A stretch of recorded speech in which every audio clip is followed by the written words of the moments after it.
बस कुछ ही देर में आने वाला है तैमूर राणा। जी हां, भारत की जेल में कैद होगा तैमूर राणा का विमान, अज्ञात देश में उतरा है। ये जानकारी सूत्रों के हवाले से मिल रही है। एक बहुत बड़ी खबर आपको बता रहे हैं, ईंधन के लिए प्लेन को उतारा गया है, यानी फ्यूल के लिए। सूत्र बता रहे हैं शाम 4 बजे तक भारत पहुंचेगा विमान, ये जानकारी मिल रही है। तो इस वक्त की सबसे बड़ी खबर की जानकारी आपको दे रहे हैं। तैमूर राणा का जो विमान है, जिस विमान में तैमूर राणा है, किसी अज्ञात देश में उतारा गया है फ्यूल के लिए, ईंधन के लिए। लेकिन किस देश में उतारा गया इसकी जानकारी नहीं मिल पाई है। हमारे साथ हमारे सहयोगी जितेंद्र शर्मा इस वक्त लाइव हमें ज्वाइन कर रहे हैं। जितेंद्र, एक तो ये बताइए कि किस देश में उतारा गया है फ्यूल के लिए विमान को, पहली बड़ी बात। दूसरी बड़ी बात, कब तक भारत में पहुंचेगा तैमूर राणा?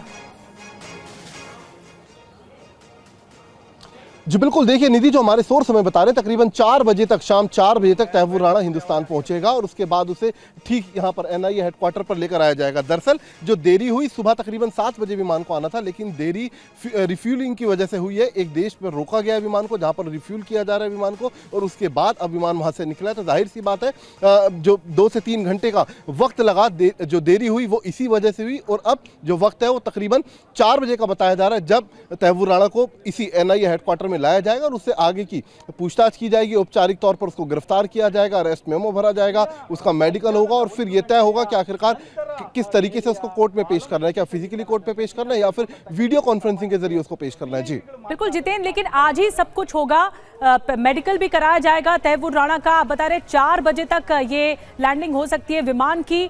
और क्या डिटेल्स एनआईए के सूत्रों के हवाले से मिल रही है?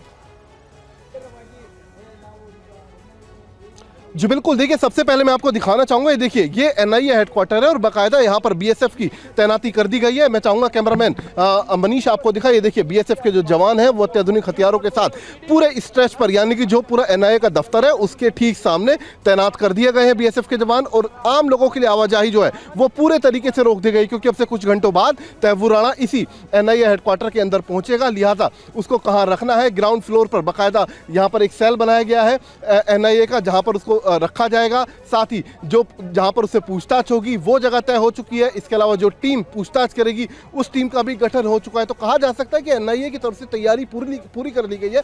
बस अब इंतजार है तैमूर राणा के हिंदुस्तान आने का और उसके बाद सीधा इस नेशनल इन्वेस्टिगेशन एजेंसी यानी कि एनआईए के हेडक्वार्टर में पहुंचने का। जी